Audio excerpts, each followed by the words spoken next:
You! Look at this! The Forbes cover with her? Yes, my new girlfriend. Jealous? You took everything, I built it back. This can't be real! Corey was 41 years old, and he believed, the way a man believes in gravity, that if you worked your land with honest hands and kept your word, life would be fair to you. He was wrong about one thing. Not about the work, not about the honesty. He was wrong about the people standing closest to him while he did it. For 12 years, he had poured every callus, every early morning, every aching shoulder into a farm he built from raw Georgia clay outside Athens. He and his wife owned it together. Or so he thought. The paperwork had been telling a different story for 3 years, written in the back of filing cabinets while Corey was out in the fields doing what he always did, building. But here is the part Ariana never factored into her calculations. Corey had already started writing a story of his own. It is a Tuesday afternoon in late September, and the porch of the old farmhouse on the outskirts of Athens smells like red clay and the last warm breath of summer. The fields are still green gold. Somewhere in the distance, a tractor idles, that low, patient hum that says the land is still working, even when the people on it are not. Ariana is sitting on the porch swing with her phone in her hand, scrolling the way people scroll when they are restless without knowing why. A copy of Forbes magazine sits right there on the wicker side table. She almost does not pick it up. Almost. She reaches for it out of habit, turns the cover face up, and then she goes completely still. On the cover stands Corey. Her Corey. Tall, broad-shouldered, those large calloused hands relaxed at his sides, a wheat field stretching wide behind him, and a row of gleaming storage buildings catching the afternoon light. He is not smiling exactly, but there is something settled in his face, something that looks undeniably like peace. Standing beside him, close and easy, is a woman. The headline reads, "Quiet Power. How Corey and Zuri Foster built one of Georgia's most successful family farms from the ground up."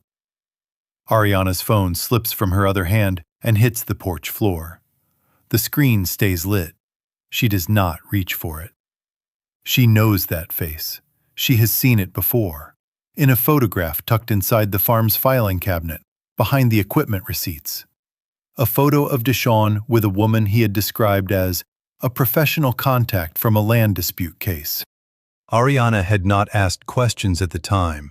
She had been too absorbed in her own plans. Now that same woman is standing in a wheat field on the cover of Forbes beside Ariana's ex-husband.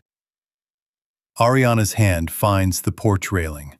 Her knees buckle, not dramatically, just a slow, quiet giving way, the way a fence post gives when the ground beneath it has been shifting for a long time. She grips the railing hard and stares at the cover like she is looking at something that was supposed to be impossible. She whispers, "No, it can't be him." The sweet tea sits untouched. The swing drifts once and goes still. She is not thinking about the divorce or the farmhouse or the transfers. She is thinking about the look on Corey's face. That settled, peaceful look. The look of a man who has already won something and does not need a single person in the world to know it yet. If you have ever worked hard for something and had someone take the credit while you were not watching, you already understand the feeling building in Ariana's chest right now. Except this time, she is not the one who was overlooked. She is the one who did the overlooking. And somewhere out beyond those fields, Corey is not thinking about her at all. But to understand how it came to this, we have to go back to the night Ariana sat on this same porch with a glass of wine and said the words she had been rehearsing for weeks. The night she was certain everything on this land was finally, completely within her reach. Stay with us, because what happened that night, and the one quiet thing Corey did immediately afterward, will change how you see this entire story. The night Ariana asked for a divorce, it was raining. Not a dramatic storm, just a slow, steady Georgia rain that darkened the soil and made the barn roof tick quietly, like a clock keeping time on something no one had named yet. Corey had been out since 5 that morning, repaired a drainage line, replaced a broken harvester belt, spent 2 hours reinforcing a fence post leaning since spring. Before going inside, he stopped and corrected it, a degree or two to the left. If something had shifted out of place, Corey straightened it. He had been that way since he was a boy. He came up the porch steps, boots muddy, shirt damp. Ariana was sitting in the swing with a glass of wine, dressed nicely, hair done. Unusual for a Tuesday night on a working farm. Corey noticed. He noticed everything. He just did not always say what he noticed. She looked up. "Corey, I want a divorce. We can do this peacefully." The rain kept falling. The barn roof kept ticking. He looked at her the way he assessed a broken piece of equipment, steadily, taking in the full extent of the damage before deciding what came next. Then he said one word. "Okay." Ariana had prepared for arguing, for tears, for the exhausting confrontation she had rehearsed responses for. She had not prepared for okay. Something flickered across her face, relief or something uneasy just beneath it. She nodded and went inside. Corey stood on the porch a moment longer, listening to the rain. A man who reacts loudly to betrayal has been caught off guard. A man who says okay and goes quiet has already seen it coming. Corey's calm was not weakness. It was the practiced stillness of someone who had been reading the signs for months and had already begun, quietly, to prepare. Most people wait for the fire before they reach for water. Corey had been filling the bucket for a year. Then he went to the farm office, opened the old gray filing cabinet, and pulled out a photograph he had known about for months. Ariana, Deshawn, and a woman standing outside a building in Atlanta. Deshawn had called her a professional contact. Corey had written the date on the back in pencil the first time he found it. He looked at it now. Then he placed it back, exactly as he found it, not a millimeter off. He did not confront her. He did not accuse her. He understood. Tip your hand too early, and you lose the only advantage patience gives you. 3 weeks later, while Ariana was in Athens on errands, Corey went through the office files. In a manila folder behind old seed catalogs, he found it. Bank statements, dozens of them, going back more than 3 years. Transfer after transfer, steady and quiet, like irrigation lines running underground. Almost invisible unless you were specifically looking. Money moving from their joint farm account into a secondary account he had never seen. He turned one statement over, a handwritten note in Ariana's script. "Move to secondary account. Deshawn will handle it."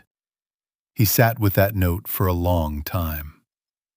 Ariana did not betray Corey because she was cruel by nature. She did it because she was terrified. She had grown up watching her mother work 2 and 3 jobs just to keep the lights on. That kind of childhood rewires how a person reads safety and danger. When loyalty competed with her fear of returning to nothing, the fear always won. Understanding betrayal rather than just reacting to it is the first step toward not being consumed by it. Meanwhile, at a cafe on East Clayton Street, Ariana was having coffee with friends. "Corey is just a farmer," she said. "He never suspects anything." She was half right. He never reacted. That is a very different thing from not knowing. She had made a mistake more common than most people realize. She confused silence with ignorance. A farmer has to read his environment carefully. Corey applied that same attention to the people around him. Ariana mistook his stillness for a blank wall. It was, in fact, a camera. It was Isaiah Knox who found Corey the attorney. Isaiah was 65, a farmer near Watkinsville with the kind of quiet authority that comes from outlasting most of his problems. When Corey came to him, calm, certain, photographs on his phone and a folder under his arm, Isaiah sat with him on the porch for an hour without saying much. Then he made a phone call. Serena Blake was a focused attorney on Millage Avenue in Athens who built her practice on agricultural fraud cases. She listened without interrupting. Then she told him something that made the room go quiet. 7 months earlier, she had received an anonymous email. No names, no case numbers, just enough detail to suggest a wife was draining assets from a jointly operated farm. She had filed it and waited. "I couldn't act on a nameless tip," she said. But the moment you walked in, every detail matched. What Serena uncovered over the following weeks was methodical and damaging. Deshawn, Corey's former farm assistant, still holding keys to the storage units, had created a shell company and funneled tens of thousands of dollars from the farm into payments for services that existed only on paper. The money purchased land and equipment under a separate LLC 2 counties away. Ariana had not known every detail of Deshawn's methods. She had known enough. Serena explained one more thing before the court date. The farmhouse had been transferred into Ariana's name 8 years into the marriage. Ariana had framed it as estate planning, a way to simplify inheritance if something happened to Corey. He had trusted her and never looked deeper. That transfer is why she feels so confident right now, Serena said. But if Deshawn's fraud can be tied to transactions involving that property, the court can order a remedy. You accept the settlement on the surface. We build the case underneath. The court hearing on West Washington Street was brief. Corey signed an agreement that left him with his old truck and a figure that made Serena's assistant quietly wince. He walked out looking like a man who had lost everything. That was exactly the impression he needed to leave. That evening, his phone buzzed on the truck seat. She just called her brother, said, "Everything is done. He doesn't suspect a thing." He set the phone face down. He kept driving. Back at the farmhouse, Ariana and Deshawn were at the kitchen table. Deshawn had opened something cold to drink. Ariana smiled. "We won." For exactly 1 breath of time. She was right. Corey found that photo in the filing cabinet months before Ariana ever said the word divorce. He saw the transfers. He knew. And he said absolutely nothing. Was Corey's silence the smartest move he ever made? Or the one mistake that cost him everything? Type 1 if staying quiet was the right call. Type 2 if he should have confronted her immediately. Or drop your own story below.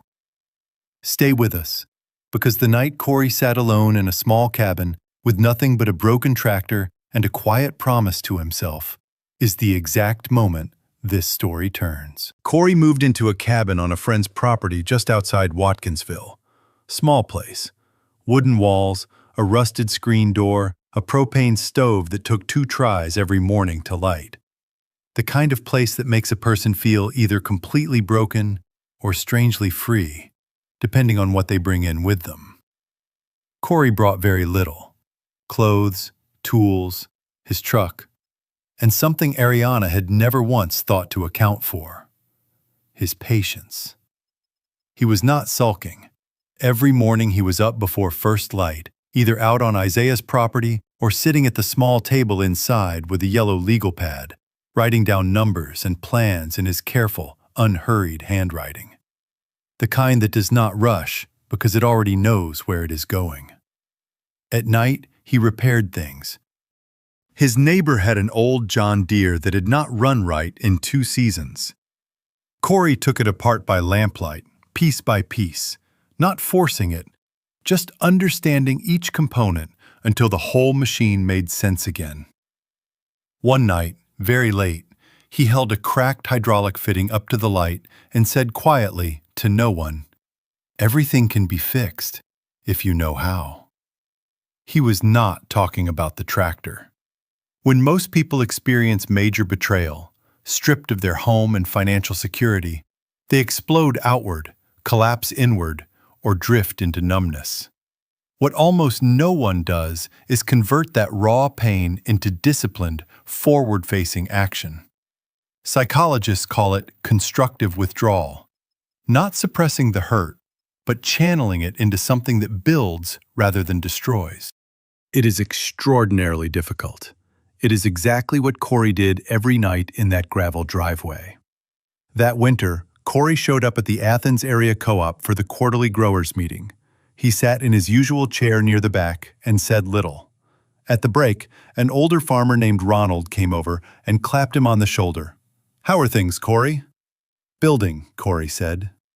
Ronald nodded, the way people nod when they hear something simple that is not simple at all. In that room, Corey looked like a man who had lost everything. But in the private ledger on that yellow legal pad, the numbers were already moving. Not one person in that room knew it. That is the particular power of building in silence. The people who underestimate you cannot correct for what they cannot see. Meanwhile, Ariana's world looked exactly the way she had imagined. She had the farmhouse, the land, the equipment in her name. She called her mother one evening, her mama near Decatur, who had worked 2 and 3 jobs through Ariana's entire childhood. Her mama asked how she was doing. "I'm fine, Mama. Corey will be okay." A pause.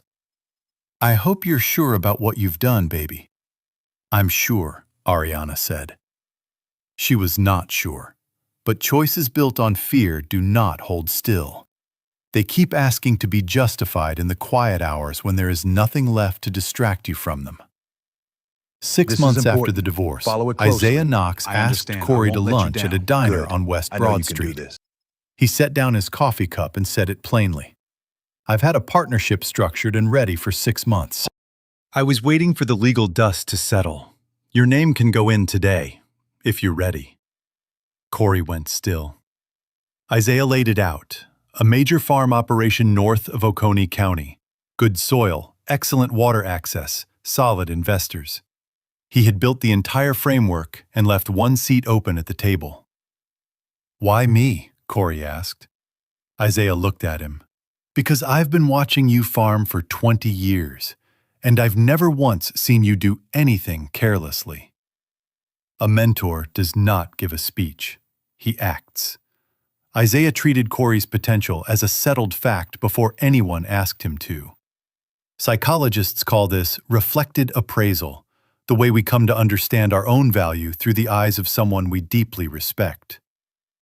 In the darkest chapter of Corey's life, Isaiah looked at him and saw a man worth investing in. That kind of belief, demonstrated through action, can mean the difference between a man who survives a hard time and one who rebuilds from it entirely. Corey picked up a pen and signed. "Patient hands," Isaiah said, folding the papers. "Build the best farms." Zuri Foster came into the picture the way the right people usually do, not loudly and not by accident.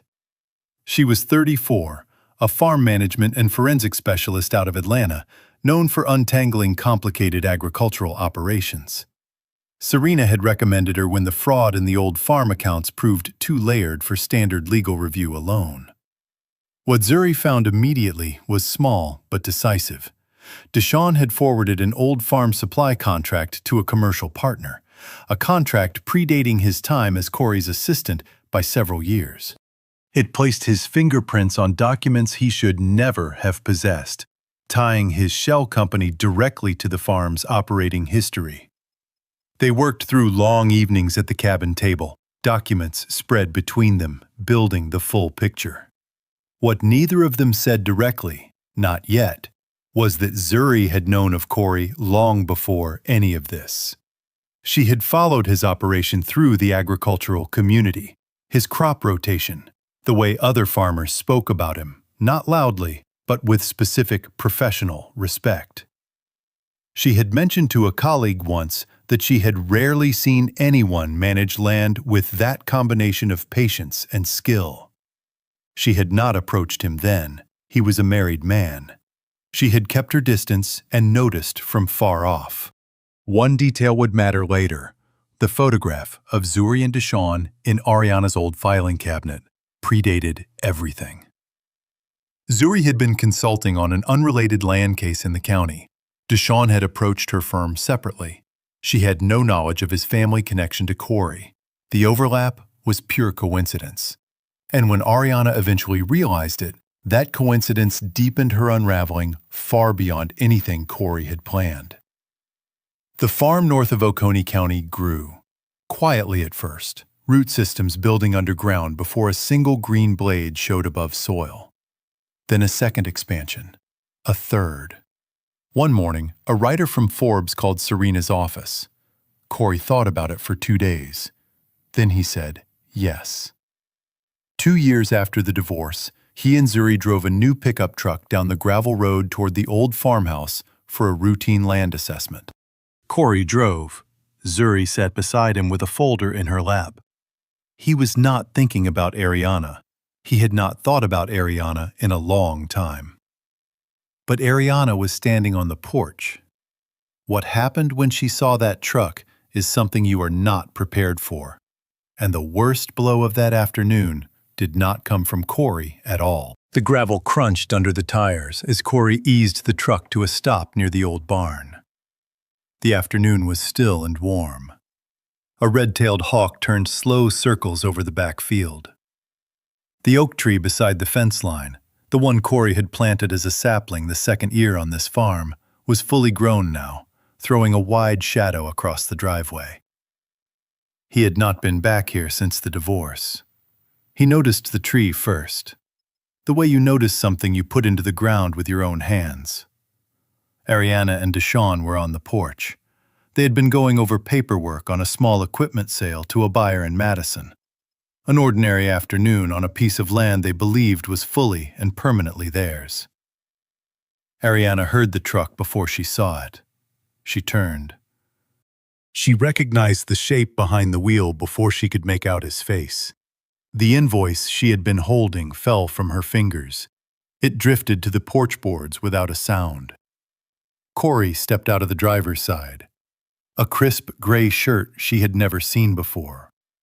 He moved with the same unhurried, deliberate ease he had always had. But there was something different about the quality of it now. He looked rested, like a man who had slept soundly every night for 2 years. Like a man who carried no debt of resentment toward the world. Zuri stepped out from the passenger side and walked around the front of the truck. Calm, composed. Something in her bearing that said simply, I belong exactly where I am. Ariana's hand found the porch railing. Her knees did not give out completely, but they buckled, the way a fence post buckles when the ground beneath it has been shifting for a long time, without anyone noticing. She gripped the railing hard, her face going pale, staring at Corey like she was looking at someone who was supposed to be somewhere else entirely. Somewhere smaller, somewhere diminished. Deshawn stepped forward and grabbed her arm to steady her. He looked at Corey. He looked at Zuri. He looked back at Ariana. And then, because Deshawn had always been the person in any room who made things worse at exactly the wrong moment, the words came out, low and cracked right down the middle. She told me he only had that old truck and a little bit of cash left. He said it like he was thinking out loud, like the thought escaped before he could stop it. And there it was. In one sentence, in the open Georgia afternoon air, every layer of Ariana's deception collapsed.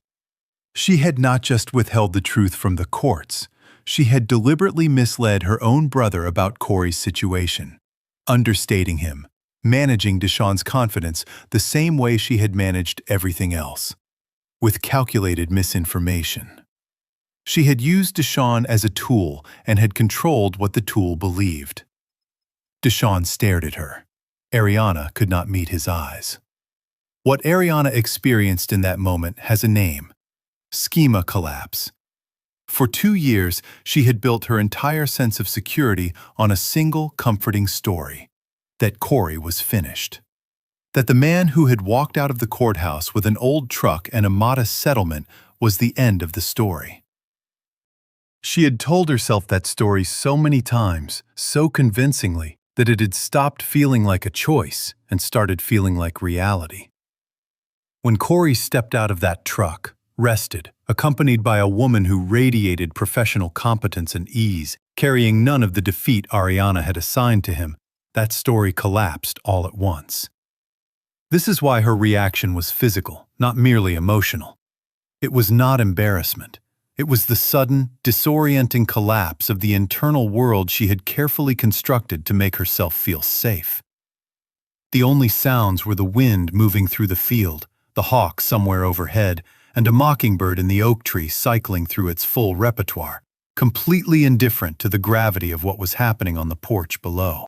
Corey looked at Ariana, briefly, without cruelty, without satisfaction. The way you look at a section of fence you once poured real labor into and have since had to walk away from. He gave her a small, quiet nod. Professional. Conclusive. Then he and Zuri walked toward the barn to meet the land assessor. He did not look back. 3 days later, Corey called Ariana and asked if she would meet him for dinner. She said yes faster than she should have. Understanding why she agreed is worth a moment. When someone has wronged another person deeply, and the wronged party has responded not with anger or grief, but with complete and sustained silence, the person who caused the harm does not feel free. They feel unsettled, unresolved. They spend months, sometimes years, waiting for the reaction that never comes. Ariana had been waiting for Corey to fall apart, to call her name, to give her a scene she could respond to, negotiate within, or defend herself against. When he finally called, she did not hear an ending. She heard the opening she had been waiting for, a chance to renegotiate her position, maybe to manage this the way she had managed everything else. She agreed because she still believed there was something left to handle. She had not yet understood that Corey had not called her to reopen anything. He had called her to close a door. He reserved a table at a restaurant on South Lumpkin Street in Athens, quiet, upscale, white tablecloths and low light. Ariana arrived early. She had dressed with care. She had things to say. Corey arrived exactly on time. He sat down across from her, placed a folder on the table between them, and did not open it right away. They glanced at their menus. Then he said, "There are some things you should know." He opened the folder slowly, one page at a time, not performing it, just letting each piece of truth settle into the space between them before the next one arrived. The first page, the secondary bank account, every transfer documented. 3 years of patient, systematic movement of money that Ariana had believed was completely invisible. Her champagne flute trembled. She set it down on the tablecloth. The second page, Deshawn's shell company, the fraudulent invoices, payments for services that never existed, the land and equipment he had purchased with money drawn directly from a farm Corey had spent 12 years building. Serena had included a key detail here. The fraudulent transactions had been partially secured against the farmhouse property itself, which meant that when the court ordered the remedy, the legal mechanism tied the property to the fraud recovery. The farmhouse had not been taken from Ariana. It had been reclaimed as part of the adjudicated settlement. She said nothing, jaw set, still trying to hold composure. The third item was not a page. It was a phone placed face up on the white tablecloth, a short audio file already queued. Corey pressed play. Her own voice filled the quiet space between them, from a call she had made to Corey 2 years earlier. A call in which she believed she was managing him, recorded with his full knowledge of his own participation. "Don't worry about any of this. You trust me. You've always trusted me. That's all that matters right now." And then Deshawn's voice in the background. "Is he going to push back?"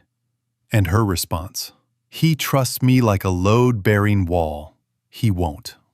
The restaurant was not loud, but it felt very quiet. Ariana's composure fractured, not explosively, just a small, precise crack. The kind that runs through fine material and does not announce itself until the piece finally separates. "Corey, I had the opportunity to tell you what I was building," he said, his voice even. "I chose not to." He looked at her without heat, without performance. "I let you believe that silence meant I didn't know. It didn't." She tried again. "There has to be something we can—" "You are living in a farmhouse," he said, "that belongs to my company." The court's remedy included it. "Serena's office will send you the documentation today." He pressed play again and let the entire recording run. When it ended, he stood. He buttoned his jacket, one button, slow and deliberate, and walked out of the restaurant. Not angry, not performing anything, simply done, the way a man is done when there is nothing left that requires his presence. Ariana sat alone at the white tablecloth table, her glass untouched. Her phone buzzed beside it. Serena Blake's office. Legal notice. Deshawn had been found liable for agricultural fraud and faced significant civil and criminal penalties. The land and equipment he had purchased with the fraudulently obtained funds would be subject to civil forfeiture. Ariana was ordered to return all transferred funds with interest. The farmhouse would be sold, proceeds applied to the legal remedy. What Corey did in that restaurant was not revenge in the conventional sense. Psychologists would describe it as strategic disclosure, the carefully timed, precisely sequenced release of documented truth. He did not post the recordings publicly. He did not call her family. He did not broadcast anything.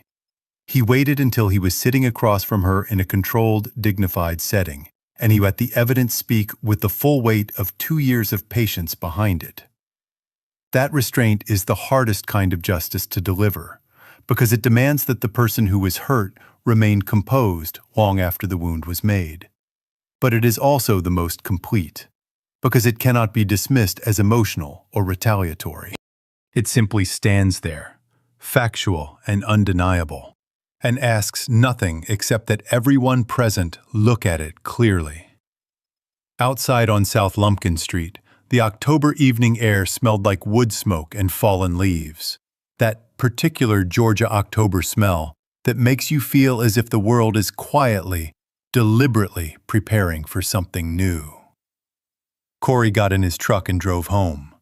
What happened to the old farmhouse, and the handwritten letter that arrived in Corey's mailbox after it was sold, is the part of this story that will stay with you longest. The old farmhouse sold on a Friday morning in November. A young couple from Augusta had driven out 3 separate times before making their offer. 2 small children, a boy of about 6 and a girl who could not have been more than 4, had run straight through the backyard both times, arguing cheerfully about the chickens through the fence, pressing their small faces against the barn window glass. The kind of children who make a farmhouse feel like it already belongs to them before the ink is dry. The husband worked in agricultural logistics. His wife taught 2nd grade. They had been careful with their money for a long time. It showed in the way they carried themselves at the closing table at the title company on West Hancock Avenue in Athens, like people who understood the full weight of what they were signing. The wife was crying before the notary had even said a word. Not from sadness, from the particular kind of relief that only arrives after a very long, patient wait. Corey shook the husband's hand when the papers were done, firm, unhurried. "Take good care of this land," he said. "I built it with my own hands." The husband held the handshake for a moment and nodded.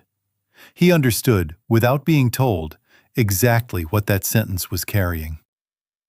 Corey walked out into the November morning, cold, bright, the kind of Georgia winter day that carries no weight of unfinished business. He did not look back at the building. There was nothing left to look back at. The legal consequences for Deshawn moved quickly once the court records became public.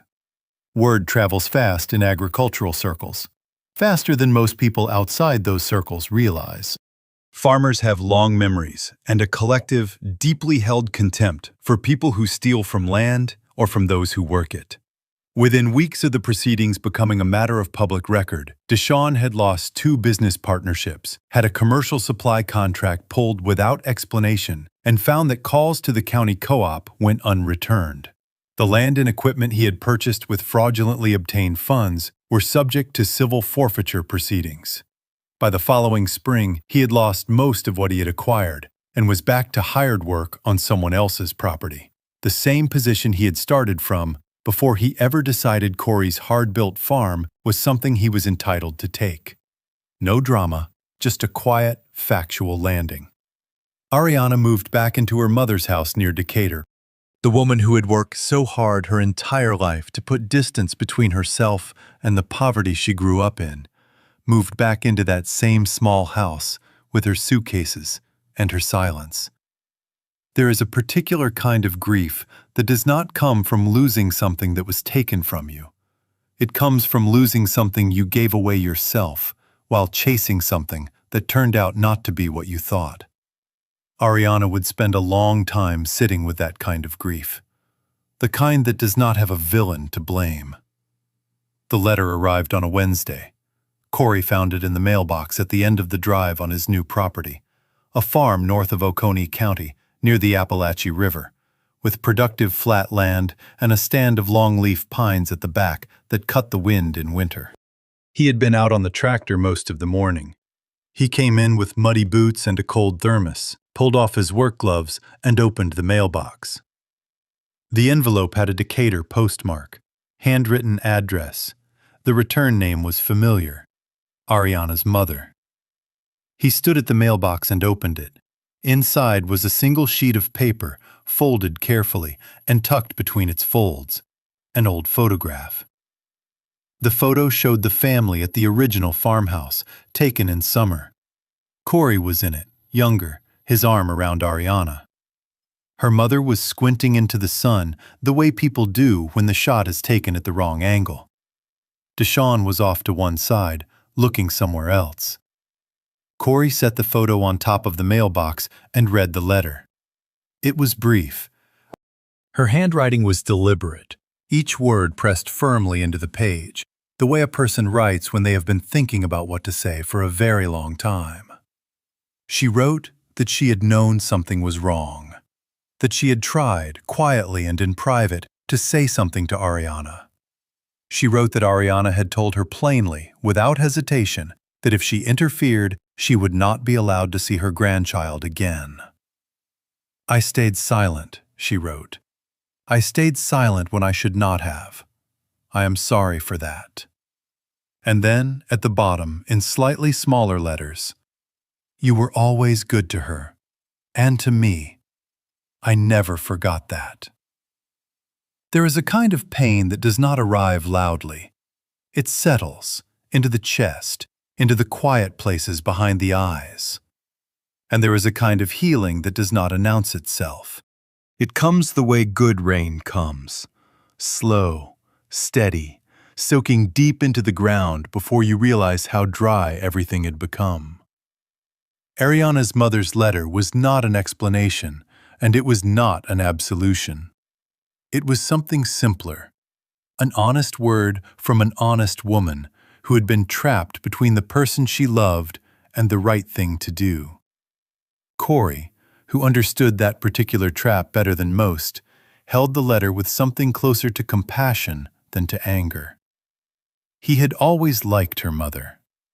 He folded the letter, walked back up the drive, and placed it inside the cabinet in the farm office.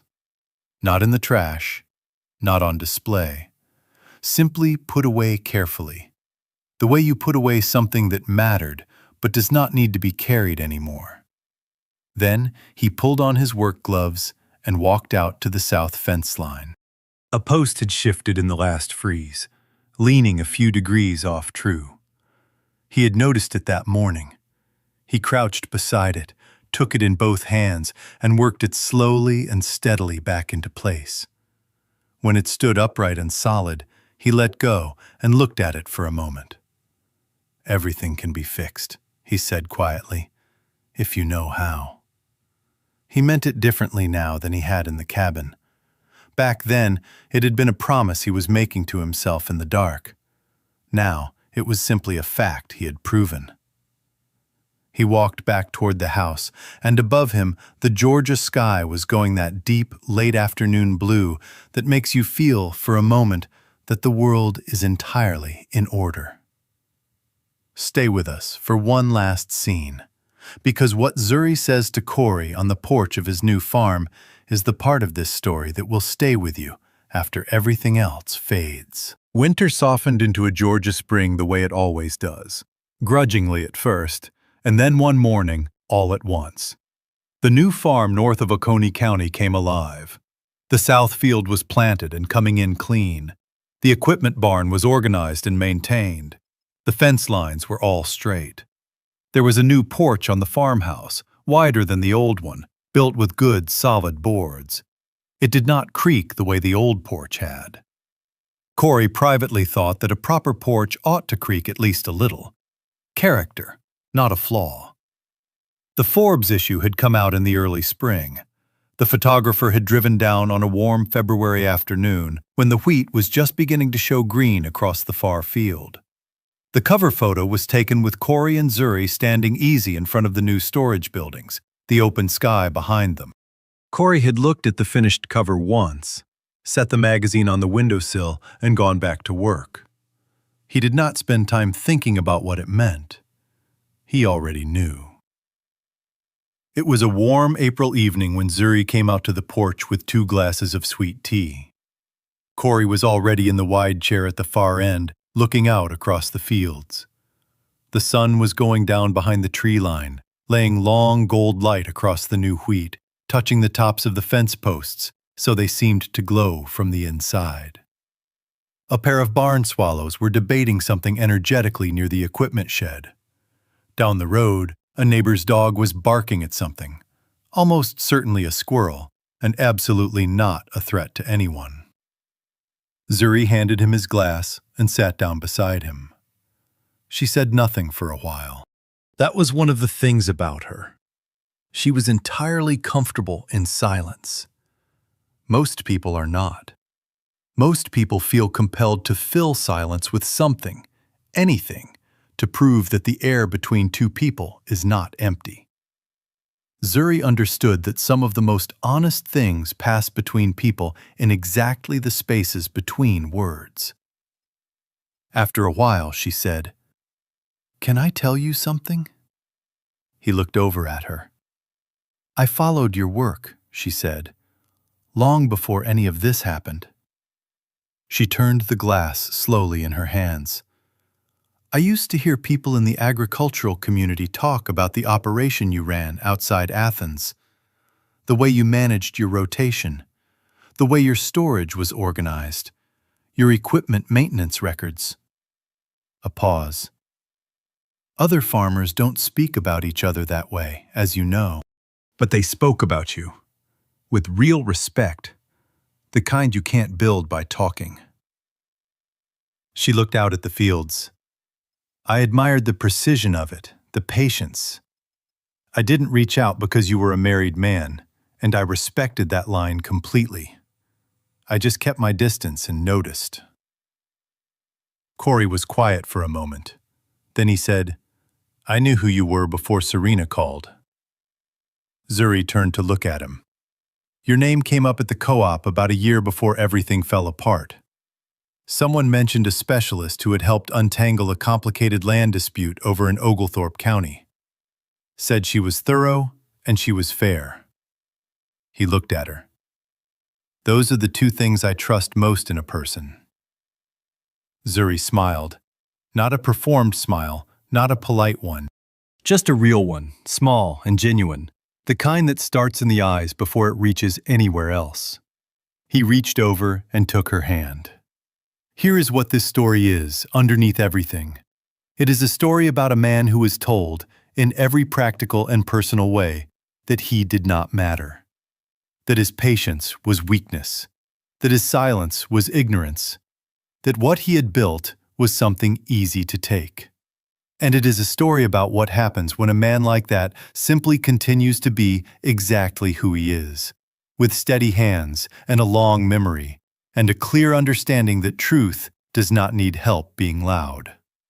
Corey did not set out to destroy Ariana. He did not need to. He built something honest and allowed the honesty to do what honesty eventually does. It stood. It stood after the noise died down, after the maneuvering ran out, after the only thing remaining was the actual record of who had done what, carefully documented over time. He gathered his evidence without anger.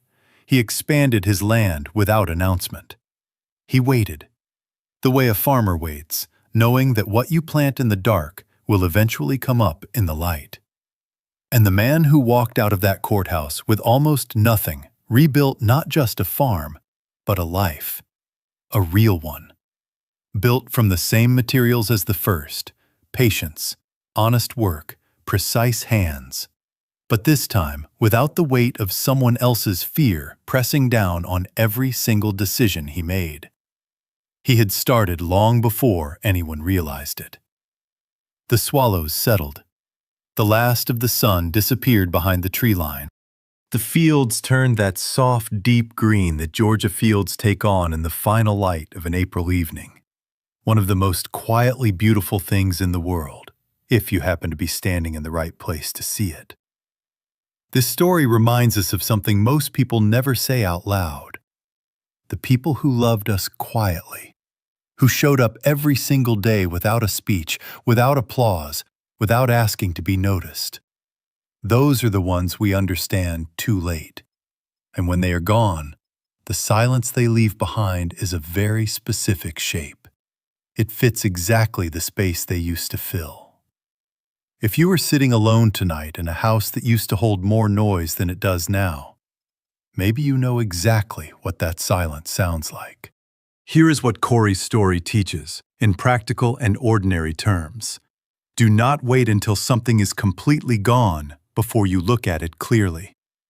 This week, find one photograph of someone you took for granted, a husband, a son, a quiet friend, and set it on the kitchen table beside your morning coffee. Not to grieve, just to look.